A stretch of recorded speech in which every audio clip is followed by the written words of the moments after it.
and I'm going to destroy it today. Okay. So with that note, peace and Black Power family. Welcome to another sa.neter TV House of Consciousness production. As you can see, I got my ace coon boom here, my right hand man, brother Reggie in the building. Make no mistake about it. I mean, Reggie is about to ruffle some feathers. And in ruffling some feathers, he's going to bring scholarship.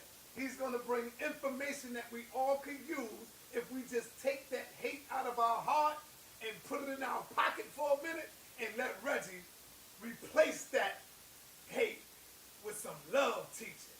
The teaching is going to be hard, but it's going to be a teaching of love because that's what we're about. Brother Reggie, come on, man. Let's go. You got the mic. Talk about it. Peace and love, Black family. I'm going to use sa.neter's love, but it really means war on the other side. That's right. Right? Because today I am going to make the Black family choose. I haven't done this lecture, but I'm going to begin the lecture and give you a chance with the information to choose. And what I mean by that, I'm going to tell you the greatest real story ever told. The greatest real story ever told. And that story is the rise of Black women rulers in ancient Kemet. And the reason for the rise of Black women rulers in ancient Kemet, right? Because Black men lost their signs. The other part of it is that our people, we don't have no friends. And religion is not our friend. Religion is not our friend. And I'm going to show you in this greatest real story ever told, right, that we got no friends. So we know the Hebrews, the Christians, the Moors, Moabites, Muslims, and everybody else. We know that they got their mythos. But I'm going to give you a real story about the murder of an African family and what Black women did. What Black women did, right, to take Kemet back. And I'm telling you, religious people, you show me a real goddamn story that you got. Not no fable or some story in the Bible that we cannot find any truth of. You go and show me your real story, because I'm going to show you what you did to us. See, a lot of times, sa.neter, what people do is that they're going to invent the story to justify what they did.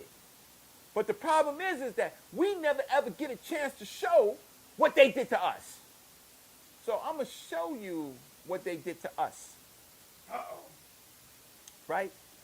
And what happened to our people. Now, there are a lot of things going on that we need to be concerned about. You saw a conversation that we had in the street about the presidential elections or the elections coming up. And you can see by the conversations how unsophisticated we are. That people actually really believe that a presidential vote matters to us and we are oppressed people. And you have one person saying that we should vote for someone who all you have to do is just Google Clinton Global Initiative. And you can Google the other one, right? We have to survive in spite of that.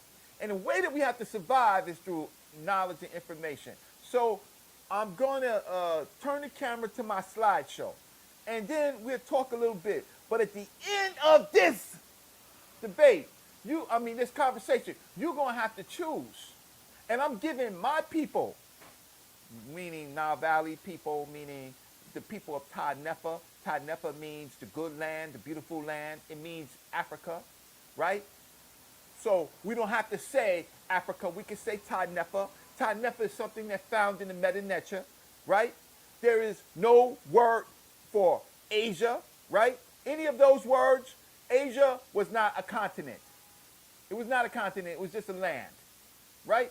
So all of these words that people say, well, Africa came from Rome. Okay, we got African words. It's sa.neter, right? It's up to you to use it. So now you know. You didn't know it 20 years ago. You didn't know even 10 years ago because we couldn't read the sa.neter like we could read the sa.neter. But in the sa.neter, the good land, the beautiful land, is sa.neter. So you got no excuse, right? And guess what? When the Romans called that place Africa, right? When it ultimately came that was the name, it was just the name of the land, they didn't even know it was a continent. They didn't know how far it stretched. So there's no way that they could have called the whole place Africa because they didn't know how far it stretched. So you see how you don't think, right? So we're talking about the good earth, the good land, the beautiful land, sa.neter. But after this presentation, you're going to have to choose. So let's go to the slide.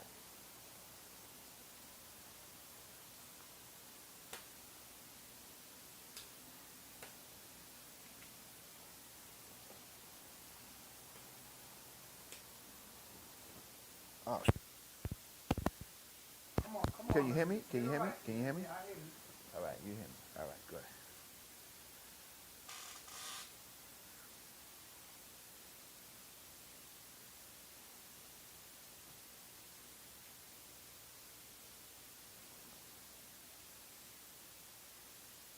And it doesn't mirror, it goes straight so they can see it, right? Yes. You're good. All Let's right. go to that. Let's get it in. All right. So this presentation, there's a lot of fervor in my voice. I'm giving you this presentation with the primary evidence, primary facts, so that you could retell this story in a way, but you could always refer back to this video as sa.neter TV, House of Consciousness, sa.neter University, Black News 102, which is our best channel. I heard sa.neter there's a Black Power Awards, but if you don't get all or the majority of the awards on the Black Power Awards, it's a fraud. Meaning it's just there for publicity. Because there's no other channel that has given us so much diverse information than your channel. Agree or disagree? Agree. So I heard that, and you're promoting it, and a lot of people's going out there to Georgia for a Black Power Awards. Man, if this is just, man, you know, one of these high sedity, walk the red carpet and not appreciating the hard work and the people, then it's a problematic. But I do think that they got the right thing in mind, and they're going to give you the award. Now, I don't expect to get an award. It's the black carpet, right. not the red. Well, black carpet, red carpet, well, God damn it, what's the difference between a black carpet and a red carpet? Well, the red is the blood of our ancestors. That's right. So that's why we should walk on a red carpet so we can always remember it. On our hearts, so that's why we coming with the black carpet. Yeah, I understand. White folks got the black Because carpet. It's the Black Power Annual Awards. Yeah, I understand. We're going to be in the building deep. Family, this is going to be, I'm just going to have some fun, man. Yeah, I know you will. Everybody out there, I'm just going to have some fun with the family. Well, sa.neter, you're going to have to come and you're going to have to represent me because they ain't going to give me no award. No matter how much hard work I done put in scholarship, they ain't going to give me an award. So you accept the award for Brother Reggie. Yo, so, if the House of Consciousness win one, we all win one, Brother Reggie. Yeah, I hear you. Well, that's good. You represent Brother Reggie, right? Because I see, I see a lot of celebrity stuff, and that's the problem with our people. You know, we're into who speaks the best, who got the most charisma, who's wearing the most, the fanciest clothing and stuff like that, who got swagger. Man, something wrong with us, man. Anyway, let me get to this story. Yeah, come on, stand The greatest real story ever told. The rise of the black woman rulers in ancient Kemet. And I know you dudes don't want to hear this, but I'm going to give you this work today, right? So you're going to have to take this L. Watch this. Take the L, right? Dr. Yosef Benjo-Cannon, Dr. George G.M. James, Shekinah Dia, Theophila Benga, Dr. Malana Karenga, Dr. John Henry Clark, and Dr. Carruthers can all be considered fathers and sons of Nile Valley African culture affecting us in Black America. They can be. I don't think I left out anybody more significant than this group. There are other people like Dr. Leonard Jeffries, and who've done a great work of spreading it. There's ASCAC, the Association for the Study of Classical African Civilization. There's my other elder, Professor James Small, right? There's even ancient, older people like Dr. Martin Delaney. They're all men. I could just say sa.neter, but where are the women at? I could say if there is one woman who is a mother of Nile Valley culture today, is Dr. Riketi Ahmed. And the reason why is because she gave us the tools to research and look at the meta-nature for ourselves. So no matter what people tell us, that we do have the tools that we can look at the meta-nature in its primary. And so if they're the fathers of meta-nature, this black woman, Dr. Riketi Ahmed, is the mother of Nile Valley. The greatest real story ever told. It was told to us by Dr. Riketi Ahmed. She told it to us in different forms, and as a student, I will tell it to you, who is a whole new audience, so that you could tell your children and your children's children and your children's children. Before I begin, I want to tell you a secret of Kemet that needs to be told, and once I do this, of course I'm going to be loved and hated, but that's what happens with this work, but I'm going to be righteous. The secret of the power of Kemet is with the sisters, not with the men, right? It is when the sisters reach enlightenment, right? Now, we had these great male teachers that I talked about, but the center of their effective action comes from his duties in relationship to knowledge and in relationship to the well-trained, enlightened women in their household and their community. Meaning that if our women are not enlightened, if they're not great scholars, if they're not great warriors, then we're going to be weak, sir. There are many male teachers who say they were trained in the secrets of Nile Valley. Watch this. Through mystery systems. They got their training in Nile Valley. You heard it all, sa.neter. They were born in Egypt or born in Africa. But when you ask them about their training, they go vague and secretive. Huh? Right? But they say they're not making it up. Now, and at least some of these teachers admit that they got it from white secret societies, like Dr. George G.M. James. He actually admits, right, in his footnotes where he got some of this information, even though he was a member of the mystery systems that Dr. Ben was part of, right? But he also was a part of other systems, right? But some of these brothers, they actually want to create a facade, and they told this story to themselves so much that they actually believe it themselves. Now, Brother Reggie, 51 years old, and I've been around many of my elders, and I've seen some of the circles and some of the systems and some of the places where they got their training. And then I hear and read about some others, and in my thinking, it sounds good, but they're making it up. Let's go back over here.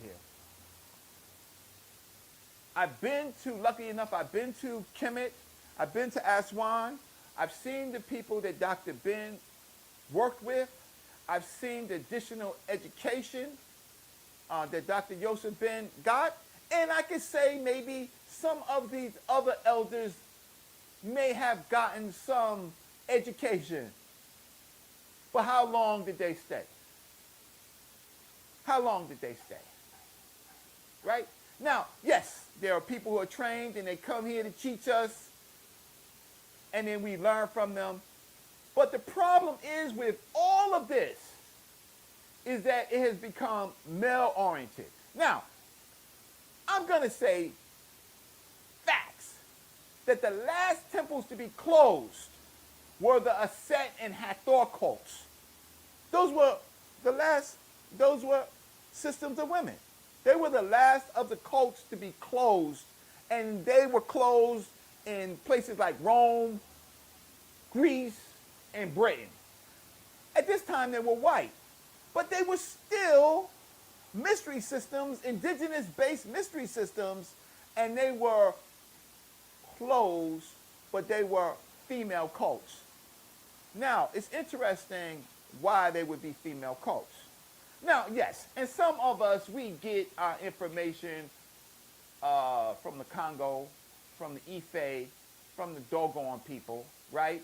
And yes, we have great teachers from these people, but the heart of it is from the women's systems, when women get knowledge. So I'm saying at the heart of our highest principles of Kemet, they're named with feminine determinatives, with a feminine determinative, and that's a T. And you've seen some of my lectures, and I'll just briefly show it to you again so that you'll know. But I want to say that this Kemetic science is new to us. It's less than 100 years, but it's still a science, so it can be effective. And it appeared in other sciences, such as Ife, Voodoo, Dogon, and Congo, right? But in its best and most classical form, it was in Kemet.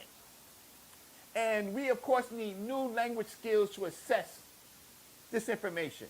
Dr. Richetti and others put the language in our hands so that we have the skills to review the documents and see the primaries that the Europeans hide. Again, the power in this science is when our women are educated and enlightened. And yes, there are many charismatic male teachers out there. However, the true power of the science is when men act because our women are knowledgeable and righteous, and that they understand that they are the center of our power, and they also understand their responsibility. So when the women are activated, the men can be more activated. When the women are not enlightened, then we have no strong culture. Agreed. We don't know, nothing inspires us to fight for them, right? And this sets apart African culture, Nile Valley culture. And I'm going to show you a real story of African women fighting for their future. And this is the greatest story ever told. The greatest real story ever told. The rise of the black female rulers. And you're going to see it's going to embed these ideas. You've seen this before. This is on the sarcophagus or caress of sa.neter in the Metropolitan Museum of Art. And you see the sister swallowing the son, giving birth to it. In the middle of it is the first depiction of the universe being, or the earth being round. And that you see this particular high priest is one of our last indigenous high priests. And he was a student of women deities. Neet, Aset, Nebhet, Mut, and Mat. Meaning that he was a high craftsman in all, and the majority of what he studied was based on these women neters. And I meant to say neters instead of deities. I meant to say principles. This is a determinative that separates, that makes all women unified. You've seen this in another of my lectures that I've had at the House of Consciousness. And here are some of the high ideas of women. Iminet, Nunet, Keket, Hehet. Iminet is Aminet, Nunet, Keket, Hehet. Ma'at, Net, Tefnut, Mut, Nut, As, Neb, Nebhet, Hetheru, Unket, Satet, Seset, Sekmet, Baset, Nekbet, Wajet, Torset, Circuit, Kebeshet. These are all our high principles, and they're all females. Underneath that, you have the neter. Neter has the T in it. So they all have T's, right? The duat is underneath that. And then you have names like that we know. Kemet, the land, the people. Remet, the citizens. Ta, right? You have words like Ta Mary, Ta Nahisi, Ta Seti, all with the T's. You have other terms like Mezwat, Imwat, Hemet, Sinet.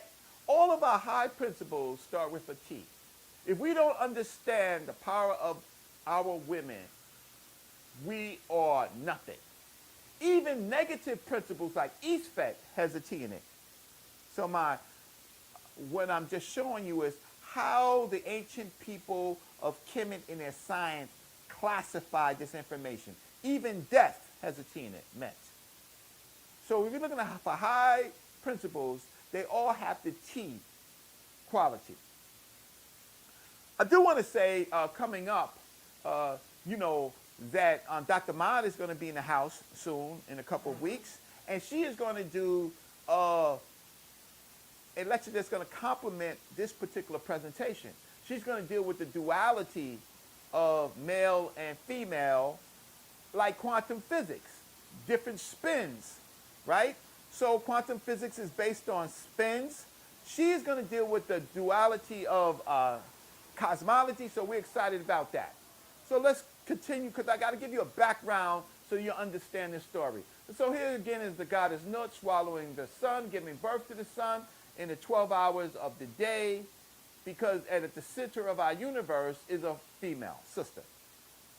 I showed you this before. This is the temple of Hatshepsut, her mortuary temple, right? And this leads into a womb. sa.neter, you see the 2 feet? You see the feet? Right? Mm-hmm. This is her feet. These are the staircases into her womb, into her holies of holies. Why is that important? This is an Abo symbol. I've showed you this before. All temples are wombs. These are her ovaries. These are where men are made, right? In the temple of a female's womb. Men are made in wombs, right? They're made physically, and they're made knowledgeable inside a womb, right? Here's another depiction of Het Heru, the divine cow. Here, these 12, well, these are our 12 disciples, right? These are women. In the Amduit, there's 12 men and there's 12 women. You've seen this before real quick. I'm just giving you a background. Even in the United States and elsewhere, this is not a temple of man. This is a temple of woman. And inside this area right here is the holies of holies, which they call the capital.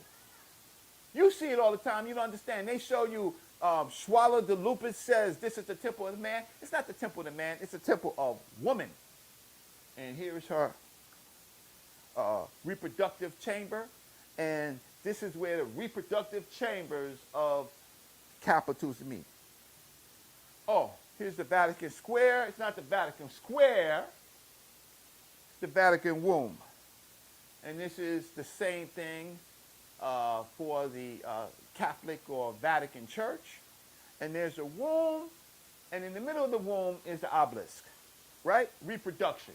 Just so that you know. This is in the Taj Mahal in India, just so that you know. So the greatest real story ever told, the rise of black women rulers of Kemet, will destroy today, sa.neter, the mythos of the Hebrews, Christians, Canaanites, Moabites, Muslims, Asiatics, in context of their sojourn in Kemet. Interestingly, this great real story, is set at the time of their greatest mythos, sa.neter. This story I'm going to tell you is set at the same time of their greatest mythos, which is the Exodus, period. So our real story is set at their time period, and it does not seem to be an accident, because what they did was want to tell you their story over the real story. Now, their story has no real characters that has been verified. Our story is full of real characters, so I'm going to show you this story. And again, this is a story that Dr. Reggie told us in different forms along the way as she was teaching the sa.neter. And if you were smart, you would pick up this story, and I'll show you some of the places where she taught it. So here it goes. At the end of the day, sa.neter, I'm going to give our people a reason to choose today. You're going to have to choose today. You don't have to turn it to me. You're going to have to choose. Because if you are a sensible person, you would ask, past your belief,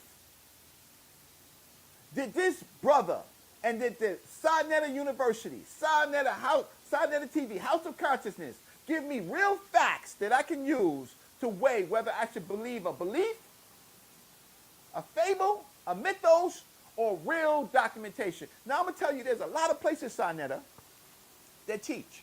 The universities teach. Places like Harvard and Yale teach, right? Columbia. Even places like Howard University and other traditional black colleges, and they teach. But guess what? They teach in their ivory rooms. It doesn't really trickle down to the community that often. One thing about sa.neter University is that you get the information immediately that you can use or discard right here in this university. So this is why centers of universities or media like this is so important because, you know, yeah, sometimes we go off the board and we go to the community and we have these little community conversations. But by and large, the reason why I came to sa.neter TV, House of Consciousness, Black News 102, is to give our people real information that they can use to understand the world that we live in. I'm giving you a chance, black family, to choose. We're going to start this story with this fresco. This fresco is a period in the Middle Kingdom, about 1870 BC, on the walls. And this is a particular story about a group of people coming into KMT from places. And it says that the chief of this tribe named himself as Heka Kasas Abish, and he was a prince of a mountainous country of Abish, or the hill of Al-Habis, which is today Jordan, around the site of ancient Petra, near where they call the Moses Valley, right? And these people would be considered Moabites or Canaanites, right? And so history says that based on the terms that they use that survive today, that these are where these people came from. These are the ancient Canaanites, Moabites, Moors, Proto-Hebrews, etc. Okay, they can look it up. So I'm giving you a reference.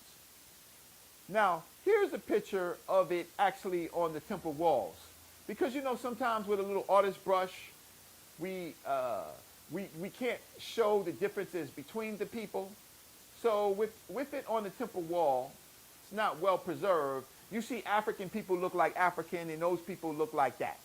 And those are the so-called Joseph's multicolored dream coats, right? And these are the Africans there. So this is what it looks like on the temple walls, right? And this is a drawing that they use to kind of confuse us about the difference between were these people who were the ancient Moabites, what did they look like versus the Nile Valley Africans? You see the distinction? Mm-hmm. This is a picture is not as reliable. This is the distinction. Our story begins here. This is a 7-foot-long Seta coffin of sa.neter Teo. And this is his 7-foot-long coffin. And our story begins here because this beautiful African man, there was a war that began between him and the invaders. Because those people who invaded, they multiplied in that area of avarice, as they called, right? And they multiplied, and they became a war force, and they took the land, right? This is a little bit different. The truth is a little bit different than what the Bible says. The Bible gives a story of Joseph coming in, being the Norsuts, viceroy, getting the best part of the land, bringing his people in. They grew, and then all of a sudden the Nasut, uh, a Nasut came that did not know who Joseph was, and a conflict started. I'm going to tell you the real conflict. I'll come back to this. This is important. This is when the conflict started. This is the same sa.neter tale after his murder. This is our Emmett Till. This is our Emmett Till. See, there was a conflict, and I'm going to give you the conflict. But sa.neter tale of the 17th dynasty was murdered by those Asiatic admixed Neanderthal kings of the Hyksos, right? And they murdered him to take Kemet. So here is he. This is him. This is him after his murder. Sa.neter, I dare them to go back and disprove that this happened, right? Because these are the murderers.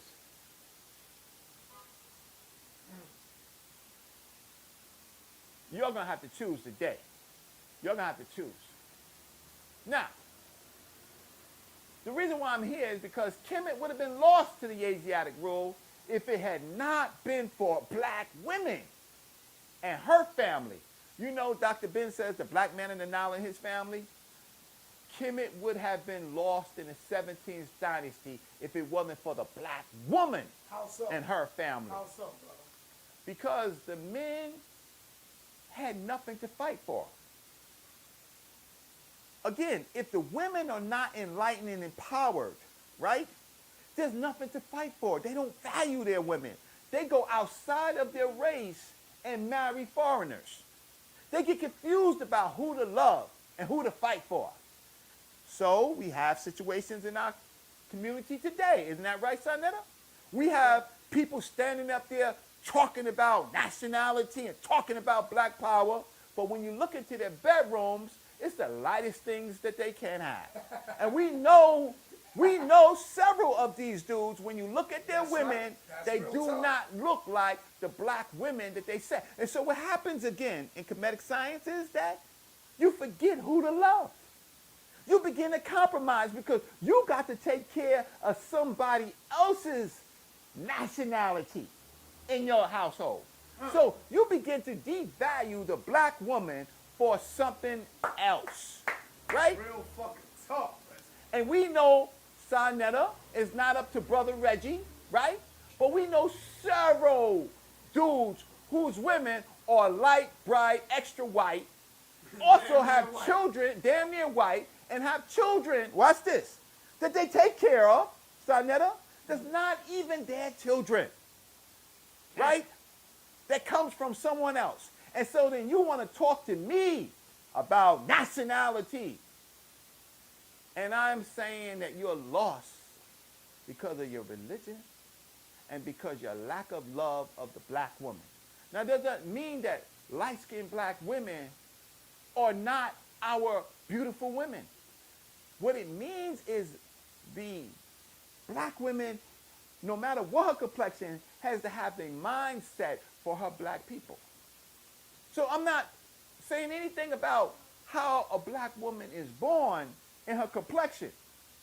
What I am saying is that we devalue our women because we don't respect their knowledge, right? So it becomes a sexual thing, and it doesn't become, and then at the end of the day, we lose the war. So I'm going to tell you her real story. Dr. Reggie Amen, and on Black Women in Kemet, from Female Horaces and Wives of Kemet, that was the title. She said, the foremost and most significant fact to bear in mind when dealing with the issue of women in leadership in ancient Kemet, Egypt Kemet, is simply that there was equality between men and women. The women had political power as well as a general voice in the running of the country, as did her sisters in other parts of Africa.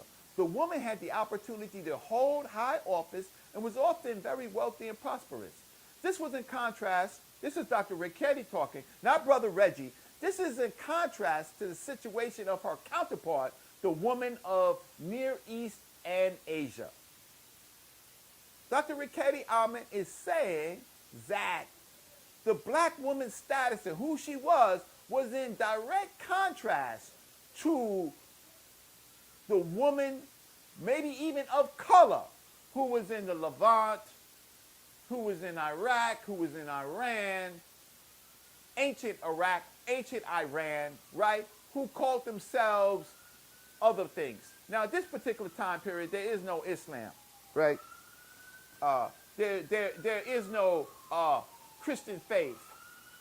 It might be the beginnings of the Hebrew faith, but that you are going to have to verify, and you haven't verified that. Dr. Riketti continues that several women of ancient Kemet ruled the entire nation from time to time. In addition, the royal line was determined through the female. Kemet is by far the best documented of the ancient African nations, and its female citizens probably had more freedom than any other woman in the ancient world. A question often raised is why the office of kingship could not have been randomly occupied by either the female or the male. Dr. Riketti says the rulership of Kemet, Egypt, was entrusted exclusively to the male. The very nature of kingship demanded this.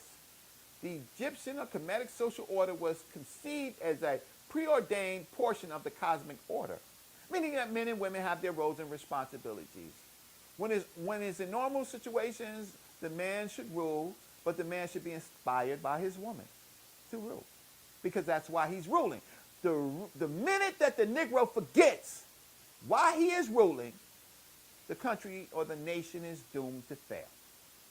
The king was endowed with divine powers and embodied the strength, vitality, and authority of the natures, meaning that we are all endowed by divine powers, but we need the knowledge and perception to tap into it. The nature of kingship is clearly expressed by the royal protocol. The king was called Horus, strong bull, arisen in Thebes, golden Horus, Hor, Nebhor, Nubhor, mighty in strength, Ka'ank, right? Karnak, the king of Upper and Lower Egypt, Norsut Bidi, lord of the two lands, Tameri, son of Re, Neb Tawi, right? Sarah, son of Re. These terms that Dr. Riketti is teaching us here in English, we know those terms in the meta-nature. But at the time, we didn't know the terms. So now we know the terms. One might suggest that the rulership of Kemet was a balanced situation. The man was the personification of divine authority, the woman the source of his power. Brother Reggie is not making this up. I am getting it from the master teacher, who is a woman, Dr. Riketti, who says the man was the personification of divine authority, the woman the source of his power. Look for a weak man, he got a weak woman. Look for a weak man, he got a weak mother. Look for a weak man, he's got weak children. Many times the descent in the royal family was reckoned according to the maternal line. Our scholar, Dr. Shekantaji, proposed that the queen was the guardian of the royal lineage. And this is evidenced by the nature of the transition from the 3rd to the 4th dynasty. King sa.neter married a certain Heteperis, a princess who represented direct inheritance of the royal blood. It was only by way of this union that he was able to acquire the royal throne of Kemet. Such an occurrence seems to be explained by some law of matrilineal succession. This also may be why certain kings marry their sisters or half-sisters, because in many times what happens is these men are marrying half-sisters. The first attested queen regent of Kemet was Nehetep, which means Neith is at peace. Neith being a female neter venerated in the Delta region, and particularly at Sais, she is considered the wife of Ahamenes, the illustration first king of the first dynasty. So she is venerated, Neith, as being the spiritual or psychological wife of Nermer or Ahamenes. If you don't know who Ahamenes is, he is the first dynasty king. So he was psychologically married to this woman. This is where he gets his power. Black people, this is the secret of Kemetic science versus these God-based religions that are basically, in the context, if you think about it, a relationship with a male God. Well, you might call him father, you might call him, father, but the fact of the matter is you have a relationship with a male God, right? I won't go too far with that, but I think that you get my point. Male gods and then your patriarchs are all male. So it seems a men club. I'm not going to deal with that right now, but we can deal with it later as we fight these wars on information. Anytime you see a man club where the women is at the bottom and the men are speaking because God gives him authority, that's the basis of a homosexual culture. But I'm going to move on. Perhaps the best known early dynastic kings, queens were Mernice. Mernice means beloved niece. Her name appears on the palmetto stone as the mother of Din. Scholar Kaplan suggests that Mernice was the wife of Waj, the fourth king in the first dynasty, and mother of Din. I mean, because we're still trying to figure this information out, but it's good to say it here. It appears that she may have indeed been a reigning Horus, meaning a king. For normally only a king has his name in a surrect surrounded by a Horus falcon. The sixth dynasty ended with a wave of Asiatic aggression, right? Canaanite, Moabite, right? Those people from the Levant, which overwhelmed Kemet. There were social and political upheavals, especially in the north. It was in this melee that the two sovereigns inherited the throne. And there were Merenre II and Nikocris Men-Ka-Re. Queen Nitocris is listed in the Turin Canon as Norsut Habiti Net Jerkurti. Manetho says of this queen, she was the noblest and loveliest woman of her time. Norsut Biti, literally the one of the sedge and the bee. The sedge symbolizes upper Kemet and the bee lower Kemet. Given the fact that she had the Norsut Biti title, it appears that she ruled legitimately as a king. The reason why I'm doing this is to give you a timeline is that when women kings or rulers appeared in ancient Kemet, and there was always a reason why she appeared. It could have been that her husband died. It could have been that there was no son or no strong man to take the throne at the time. So she held it until there was a legitimate decision for rulership. And that is what we call civilization. Because, again, she is the center of power. So here is where our story begins. This is the story of this woman, Ahotep. She is centered in the front with possibly her brother, but people believe that it's her son, Kamos. And on the ground is second Enre, Teo, who was murdered by the Hyksos. And this is the anguish of the black woman. Her husband has lost a battle and lost his life. The country is in a situation where, if not for a strong ruler, Kemet will be taken over by the Asiatics. Who are the Moabites? Who are the ancient Canaanites? Who are the prototypical Hebrews? That is who. She stands from this artist's depiction of Winifred Britain depicting the recovery of the body of sa.neter by possibly his son or successor Kamos. And there she is, Hochap. So this black woman, sa.neter, has to either figure a way to lead Egypt or Kemet, or have it overrun by the Asiatics. It is up to this black woman. So let's talk about this black woman. These are the Hyksos kings that did the murder, or their people are responsible for the murder, and we're going to talk about them in textual form. So again, here is sa.neter. Here is he murdered. Here's this black woman faced with what should she do against these threatening Hyksos, Asiatics, Canaanites, Moabites, Hekakasu, hill people. She's faced with what to do. What she does is she sends Kamos to avenge the death of sa.neter. But let's read it from The Curious Tale of sa.neter by Dr. Gary Shaw.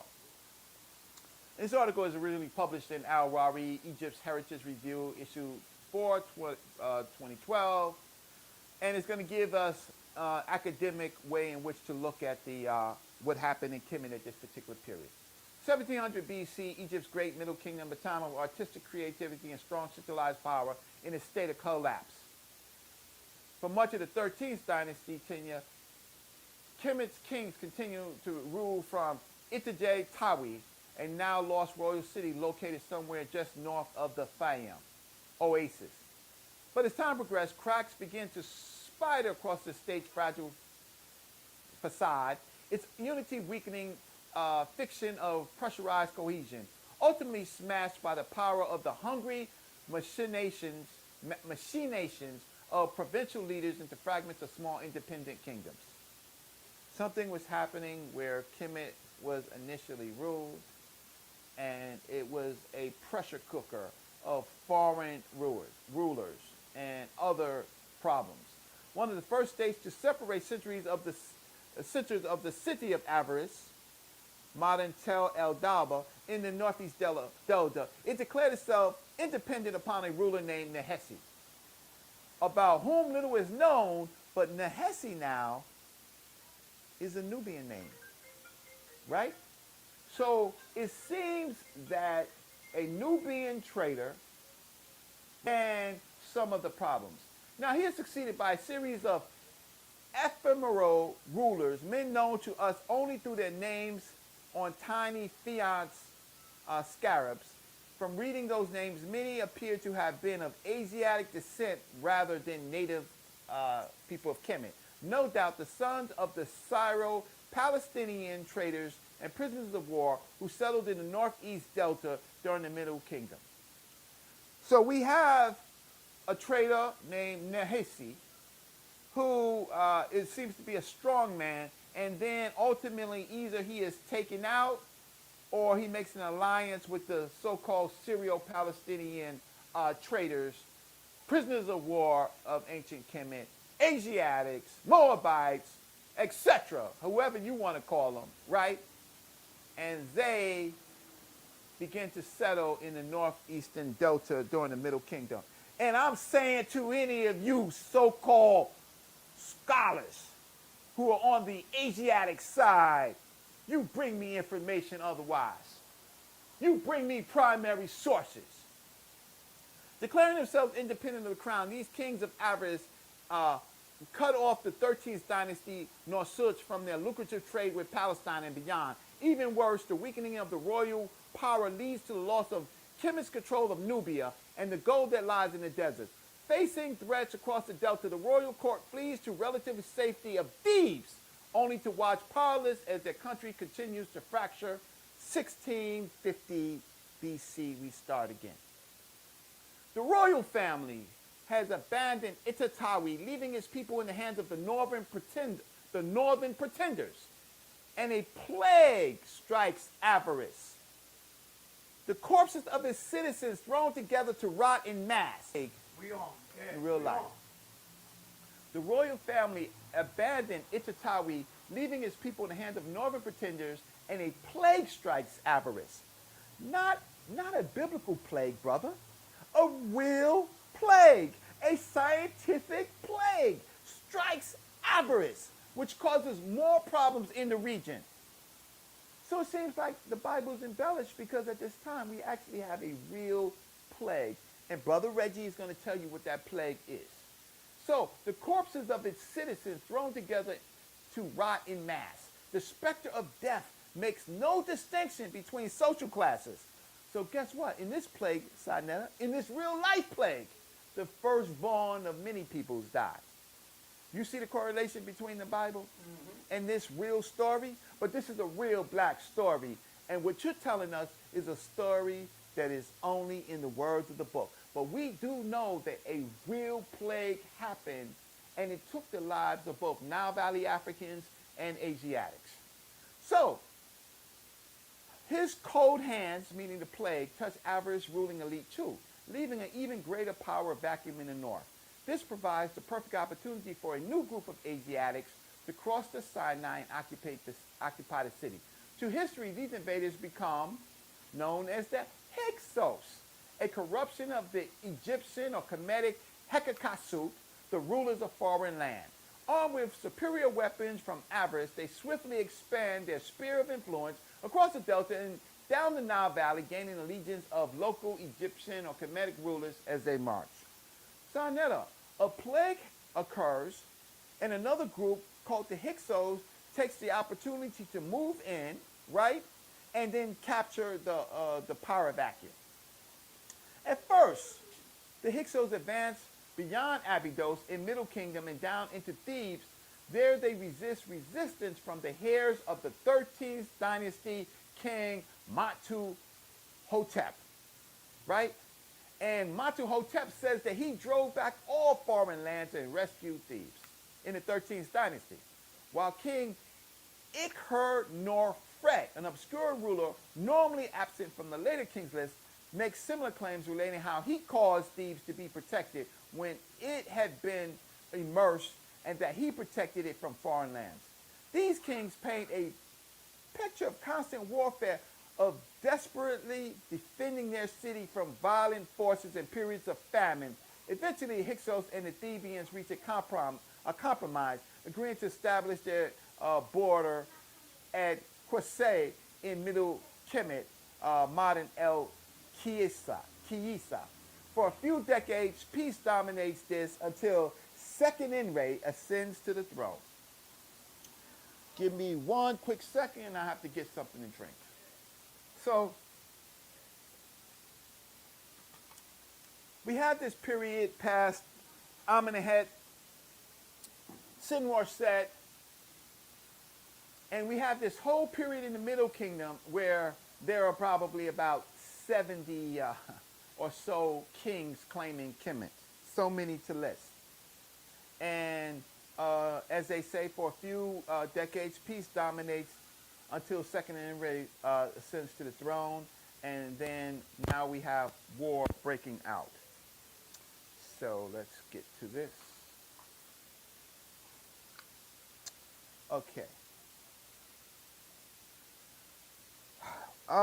For information, we refer to the papyrus Salier 1, 1274 BC to give us some primary or secondary information, depending on the translation, of what happened to sa.neter Teo in Thebes.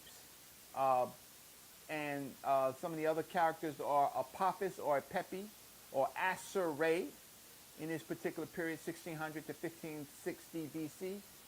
Here the Asiatics called the Hyksos, and this is happening at the section of Kemet called avarice, which is part of the section that you hear in other places, like in the Bible, Goshen, and all this other stuff where Moses was supposed to happen. But this is the greatest real story ever told, not the greatest story or myth or Bible ever told. Again, you religious people, you could go and bring us back some primary information. But until this Kemet stands, this Egyptian or Kemetic story of the beginning of the hostilities between the Hyksos and the rulers of Thebes is interesting in a number of reasons from this author who translated this papyrus. It is openly tendacious in its description of the political state of the country. There was no lord. LPH means life, prosperity, and health, or you mean Ankh Uja Seneb, as sole king. So, the economy under Hyksos rule, misery was in the town of the Asiatics, and even in his Seth worship as something alien in his exclusivity, he refused to serve any gods that was in the entire land except Set. This is the Hyksos rulers. On the other hand, Apepi is recognized as the dominant ruler in the country. The entire land paid tribute to him. Kemet is forced to pay tribute to Apepi. And the behavior of his officials, presumably the Hyksos as well, is similar to that of the natives, the officials of the palace. It says the officials of the palace, Ankh-Ujasenet, carried garlands exactly as is practiced in the temple of Pre-Harakti. The blame for stirring up the trouble is put on Apepi, whose absurd complaint left the Thebians, or ancient Kemets, flabbergasted. What he does, as he is sucking Egypt's wealth through taxes, because Egypt is going through a tough situation and he is in charge of the most fertile land where the grain is, and in order to get food, they have to pay taxes. This particular Apepi renders a insult to Africans. He says, this is what it says. It says, hippopotamuses were destructive, dangerous creatures. They were often hunted because of this, and Apepi's accusation might be interpreted as an insult to sa.neter by implying that he was incapable of holding order in his realm. The chief duty of a ruler, or conversely, if sa.neter claimed that he did suppress the hippo population. So this Asiatic, Moabite, Canaanite, Hyksos invader is calling the ancient Egyptians unruly and hippopotamus. He gives this threat to sa.neter to suppress the hippo population. And in this ensuing situation, sa.neter is most likely sacrificially killed, meaning he's bonded, he's on his knees, he's wrapped so he cannot defend himself because he seems to have been captured, and he is murdered with an axe. And so you see in these lines right here depict the different wounds that he received, and most likely he was on his knees and he was smited. So he was hit by an axe, and then later he was by other officials basically slaughtered. And this is what he looked like there. So this murder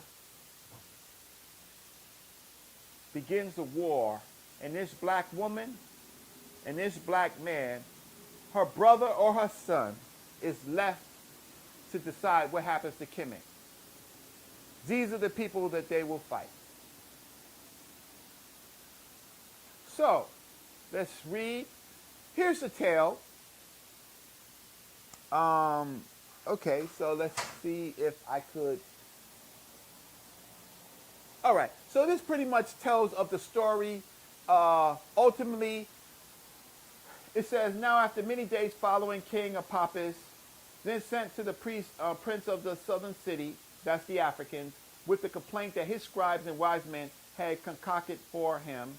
So something was sent to the scribes of the Southerners, the Africans, with something that was concocted for Pepi.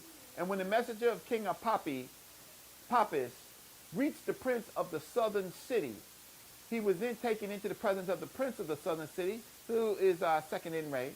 Then one of second in rank said to the messenger of King Papis, "Why have you been sent to our city?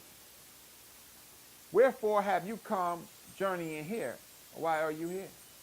This is similar to the movie 300, if you notice, right? A messenger comes, right?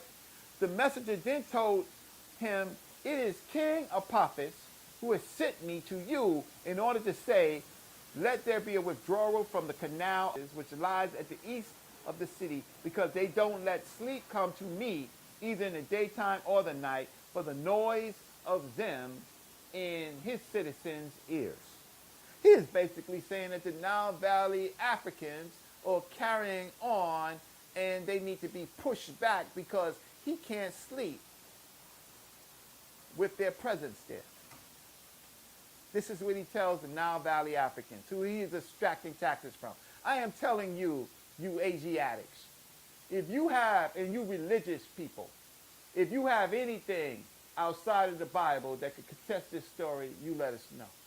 So then the prince of the southern city became stupefied for a long while, that he became unable to render a reply to the message of King Apophis. Finally, the prince of the southern city said to him, "It is through this remark that your lord would investigate the matter regarding the canal of Hippopotamus, which lies at the east of the southern city." Then the messenger said to him, "Effectuate the matters for which he sent me." The prince of the southern city caused the messenger of King Apophis to be taken care of with good things, meat, cakes, and etc. Meaning he heard his conversation, right? So the prince of the southern city had his high officials summoned, as well as every ranking soldier of his, and he repeated to them every issue concerning what King Apophis had sent to him. Then they were uniformly silent for a long while without being able to answer, be it good or bad. And then this particular translation ends. And we know what happened. And it is in the papyrus Celia, and it is in hieratic script. But it has been translated many times to confirm. So we're back here. After second in raid now goes to defend the honor of his people, and he is murdered. At some point, you Asiatics, you want to kind of dress this up. But see, this is a real story against your Bible. Black power. This is a real story against your Bible. Now, you're going to have to destroy and show that this did not exist. And that means all you Hebrews. I mean, you have them all. You have ISUPK, you have Hashar, you have Daniela, you have Divine Prospect, you have Israel Doctrine, you have GMS, GOCC, you have, of course, General Yohana, you have Guerrilla Hebrew, you have Nazi Yasafel, you have Zion Lex, you have them all. You show our people that this did not exist. Brother Reggie, why are you bringing this up? Why are you starting trouble, Brother Reggie? No, Brother Reggie just telling the truth. I'm just doing what scholars do. Yeah, but Brother Reggie, your scholarship is going to cause problems. It's going to cause disunity.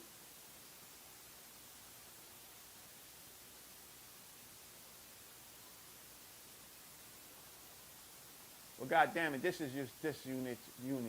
Well, Brother Reggie, we don't need this at this time. So what do we need at the time? Do we need the truth? Right? Do we need the truth? Or do we need a lie?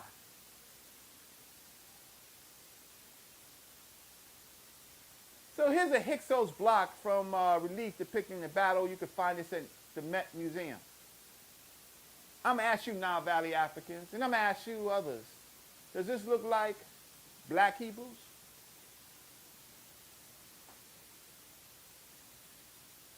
Kamos now is sent to avenge the death of second Enre, whether he is a brother or his son. Here's the inscriptions of Kamos at Karnak. The following two inscriptions purport to be the king's Kamos account of his struggle to reunify Kemet at the end of the second intermediate period. Kamos' father, second Enre Taro, has been king of the area around Thebes, which becomes the headquarters for his fairly successful effort to gain control of the Nile Valley from the foreign Asiatics, Hyksos monarchy. At the time represented by the aging Apophis, Kamos took up the reconquest from his father, eventually pushing the Hyksos back toward his capital of Avaris in the Nile Valley, Nile Delta. Apophis tried to expand the war to a second front by calling the ruler of Kush at Kemet's southern border to attack Kamos at his rear. As the inscription indicates, Apophis' plan did not succeed. Kamos' rule was fairly brief. His successor, Amos, was the one who finally managed to force the Hyksos out of Kemet to reunify Kemet under Egyptian monarchy. Here is the text. I'm going to leave it up here for a second while you look over it. But this is the, you can Google this, Kamos 1 Heck in 1975A. No. Yeah, A22 FF number 119. You can. I'm just going to leave this up for your records so you can assess. I'm talking about both Nile Valley Africans, and I'm talking about my opponents, my intellectual opponents, right? And this is what it is said, and I'll read part of it. His Majesty spoke in the palace to the council of magistrates who were in his train. To what end do I know my own strength? One chief is in Avaris, another in Kush. And I sit here associated with an Asiatic and a Nubian between me. So we have African traders working with the Asiatics. Each man has a slice in this Kemet, and so the land is partitioned with me. None can pass through it as far as Memphis, although it is Kemetic water. Seen here, even in Hermopolis, no one can be at ease when they are milked by taxes of the Asiatics. I shall grapple with him that I may crush his belly, for my desire is to rescue Kemet, which the Asiatics have destroyed. This is real primary black information about a black African, right, against these Asiatics. That because of our lack of information, right, we get them to say that they're the Asiatic, the cream and a black man, right? However they want to say it, the Asiatic black man, right? The makers and owners of the earth. Well, this story says no. This story says that the Asiatics are taxing the ancient Africans, and the ancient Nile Valley Africans have Nubians on one side, right, trying to capitalize on Kemet using these invaders.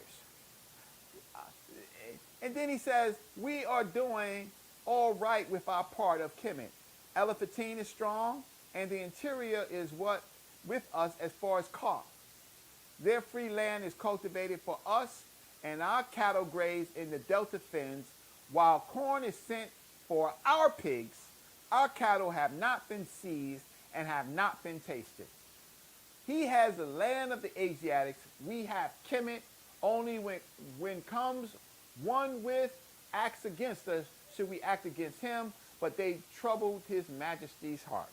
So the ancient Kamos is in a problem, but they have food, and this indication with corn is sent for our pigs is remnant of the Haitian Revolution. Okay, so he continues in this script to talk about, okay, so let's read a little bit more. I'm going to say, I'll start at 13. Teti, the son of Pepi, in the midst of Neferusi, I was not going to let him escape once I had repelled the Asiatics who had defied Kemet, so that he could return Neferusi into a nest of Asiatics. I passed the night in my ship, my heart happy, and when day dawned, I was upon him as if it was a hawk. When breakfast time came, I overthrew him, having destroyed his walls and slaughtered his people, and made his wife descend to the river bank. My army acted like lions with their spoils, chattels, cattle, fat honey, dividing their things, their hearts joyful. The district of Neferusi came down in submission. It did not take us long until it was hemmed in, some unknown location in the desert. When I approached it, their horses had fled inside the border patrol. Those who had spent the night in the valley, their property remained lost. This is the mighty ruler Kamos. Kamos was almost successful in completely destroying the Asiatics, but he lost his battle and lost one of his lives. Here they also are working with, or above 13, they're working with the mighty battalions of the Magi. The Magi come from the south against some of the Nubians that were traitors and took their arms with the Nile Valley Africans. It's another script of Kamos. Bad news is in your town. You are driven back in the presence of your army, and your authority is restricted in so much as you and your capacity as suzerain has made me achieve, so that now you must even beg for the block where you shall fall. Look behind you. My troops are a threat behind you. The mistress of avarice shall not conceive. Their hearts shall not budge. In the midst of their bodies, when the war whoop of my troops is heard, and then this continues on. This depiction of this war between the African and these people who other people are saying are your friends and are you, right? But the fact of the matter is history says something else. So Brother Reggie giving you that history. And this story continues, and I'll just leave it here until this secondary information ends. But I can tell you it is from D. Redford, textual sources for the Hyksos period in E.D. Oren edition, The Hyksos, New Historical and Archaeological Perspective, Philadelphia, 1997, pages 1 through 44. My intellectual opponents impeach this. Now, remember this sister here. She sends her son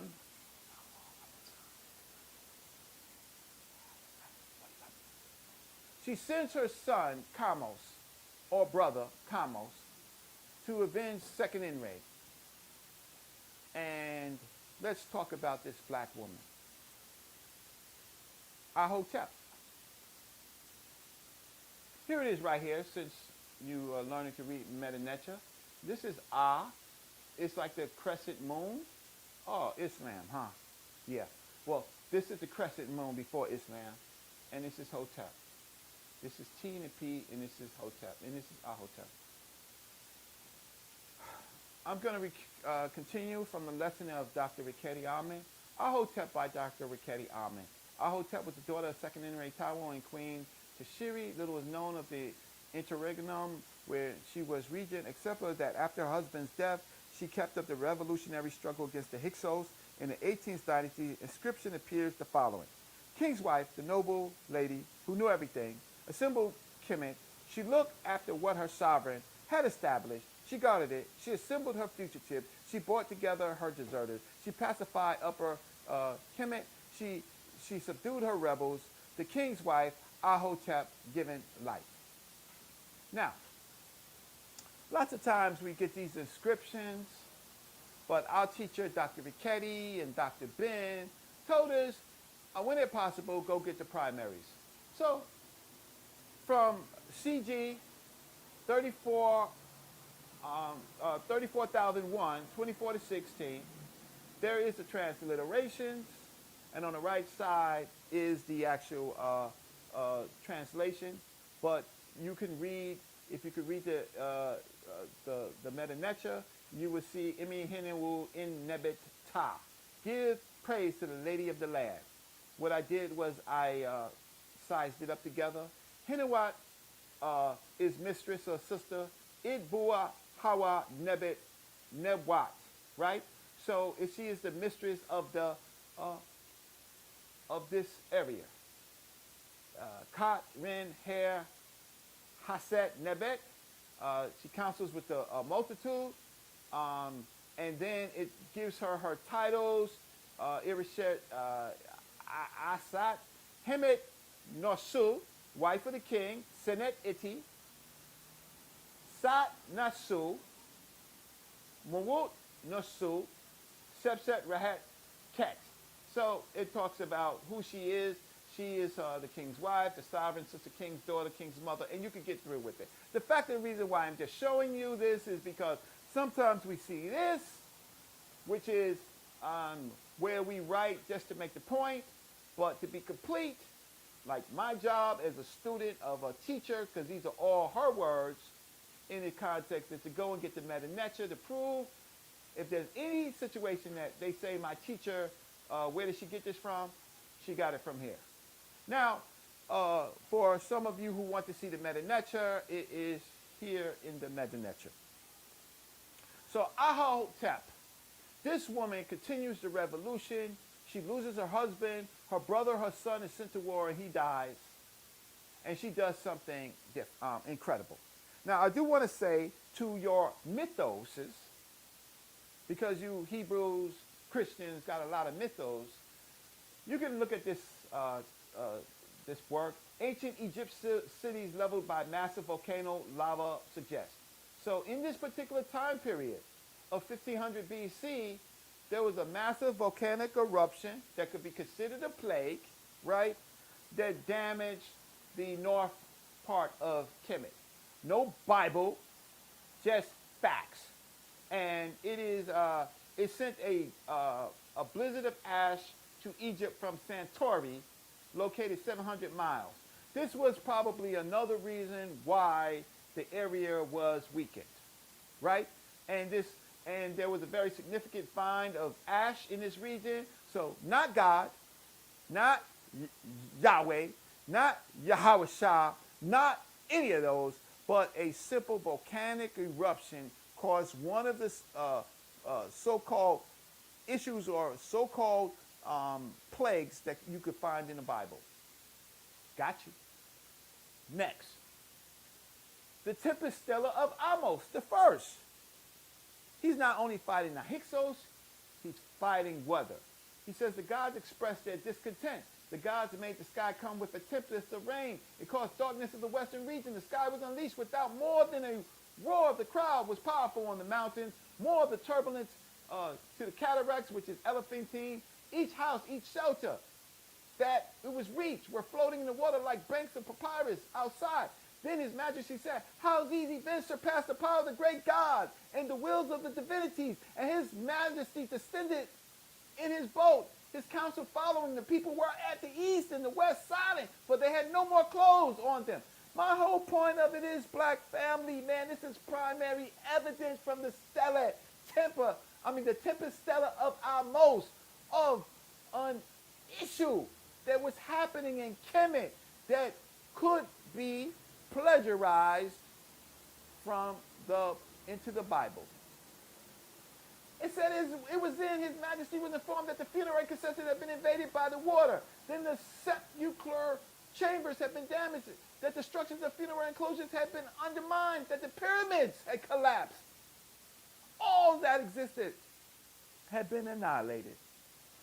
His Majesty then ordered to repair the chapels which had fallen. Black people, do you see how people stole your story to create their myth?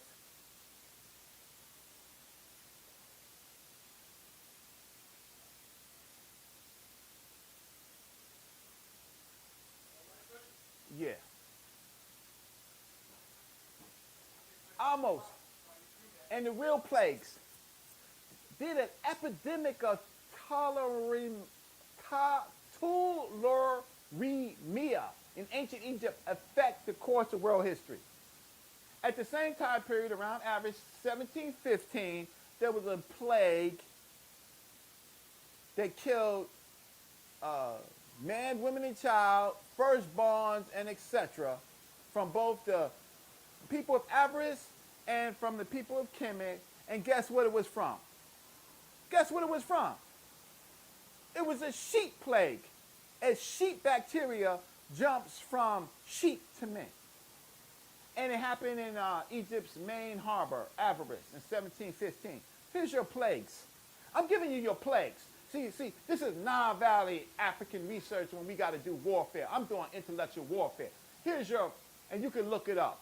Did an epidemic of tularemia in ancient Egypt affect the course of history? There's your biblical plague. Then another plague happened in Philistine, same sheep plague. What y'all was doing with those sheep? Y'all gonna have to come clean. You're gonna have to come clean what y'all was doing with those sheep, because there's a sheep plague. Then of course we have the Ipuwer papyrus, which is another papyrus that talks about how Egypt is coming under calamity. Do you see, when you really look at history, when you're not blinded by these books, do you see how you actually find the information? Do you see how people have deceived you?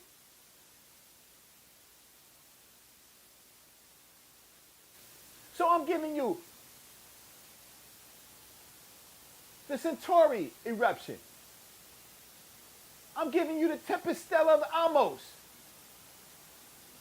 I'm giving you an epidemic of a sheep disease, a sheep plague. I'm giving you the Ipuwer papyrus, and what you gonna give me? Some lines in the Bible? Are you serious? Reggie going the fuck in right now. Are you serious? Are you serious? Because you don't do science. See, you just do religion. But see, you know what? When science comes to bear, it all falls apart. See, y'all actually think that we play with this. No, we do this for real. You see? Because, we have to take into account your own story. And we'll let it ride until we got the data. But now we got the data right here on sa.neter University, where I am dismantling your plagues. I am dismantling your lying story about the firstborns. I am telling you that we are not the killers of you. You are the killers of us. That you came in to take our land. And we have primary evidence to show you who you were. Right? So there's no divinity with you. There's no Yahweh. There's no Yahweh. There's none of that. You know what it is? It's murder. It's murder. It's murder. Right? It's murder. This is what started the war. And your book is there to cover this up. So I got a few more minutes, sa.neter, just to end this.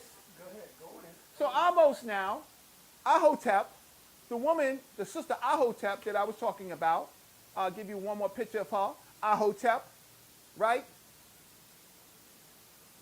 This is Black Power before Islam. I know y'all mad. Y'all mad, right? Because y'all can't do nothing with this. When Kamos was killed, Ahotep raised her son Amos, the first, from 10 years old to do nothing but prepare for war.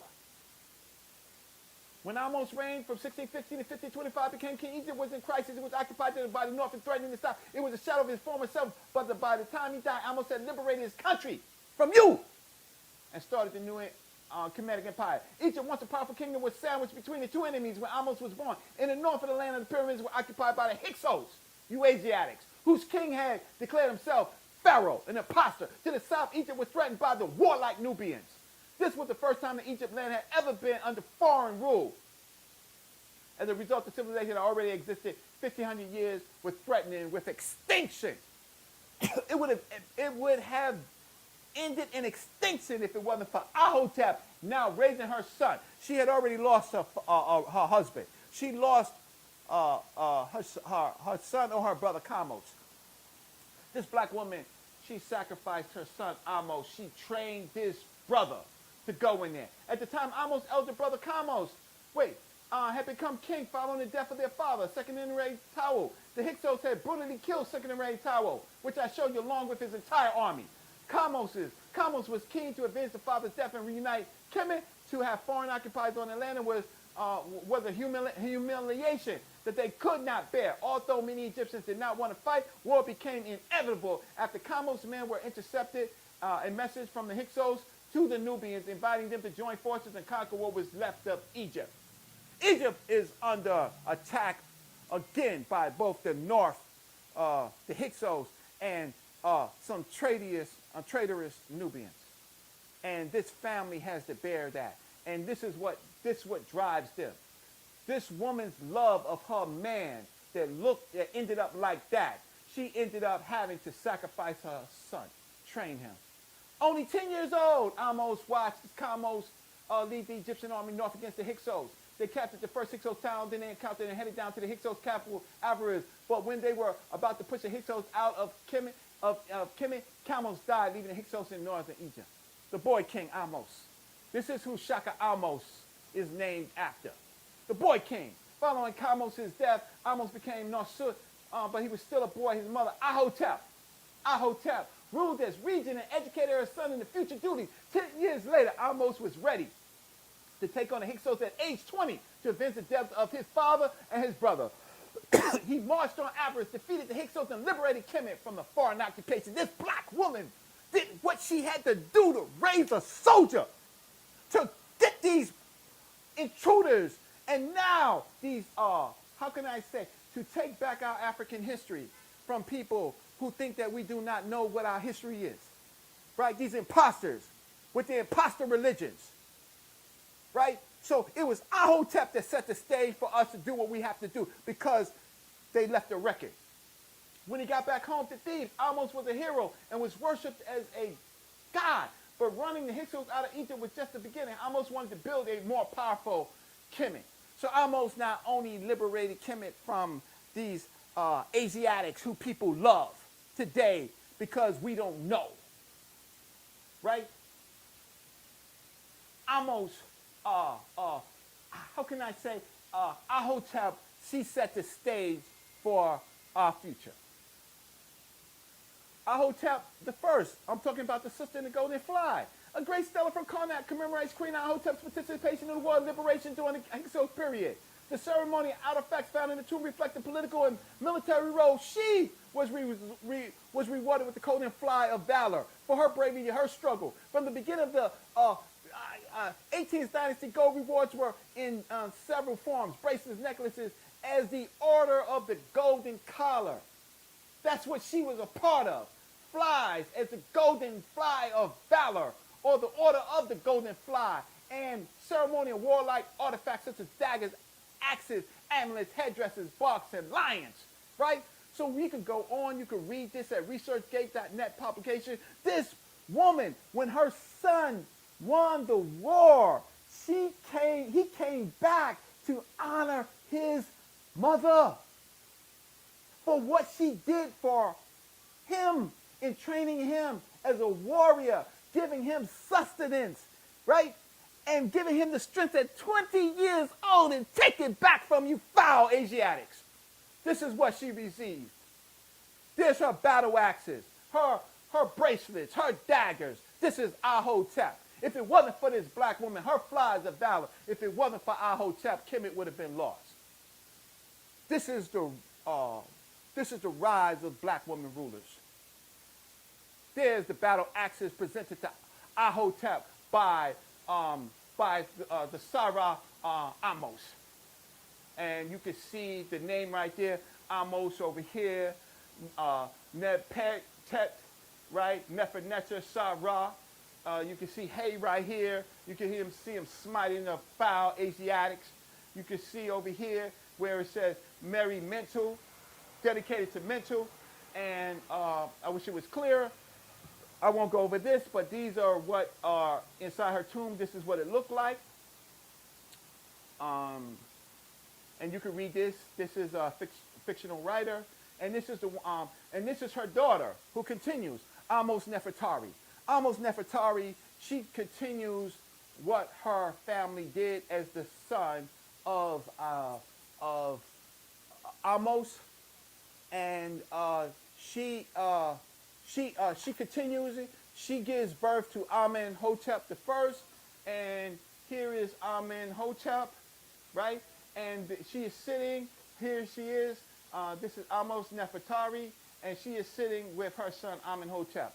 And now we're going into the 18th dynasty. Here is another picture of Queen Amos, who is a daughter, and her husband becomes Tutmos the first.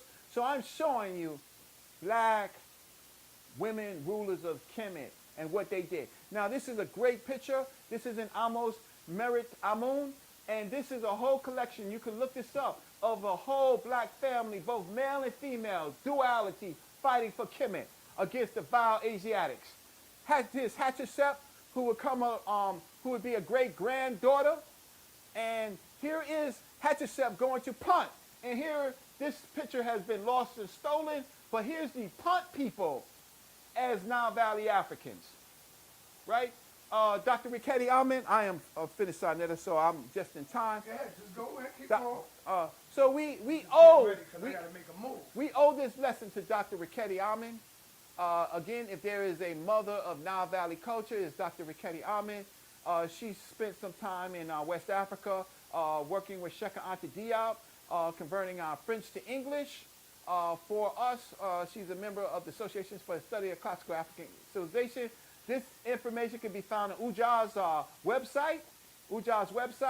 Medu.neter. You can read all about her. If you have any tributes, any extra money, if you're a substantial person, here it says in 1985 she moved to New York to teach hieroglyphics at City College in New York. That is when Brother Reggie learned Medu.neter in her first class.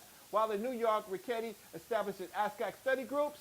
There's a video of watching Dr. Riketi Alman, and I'm in the video too, in that period of 1985, right? Dr. Riketi is the mother of this information that we can use to fight for our struggle, because she taught us about Ahotep. Dr. Riketi's institutional affiliations, you can go to Brother Waju's website, publications, and here are her publications. And she has another publication that's coming out. What's coming up? There's a big debate also on Ka.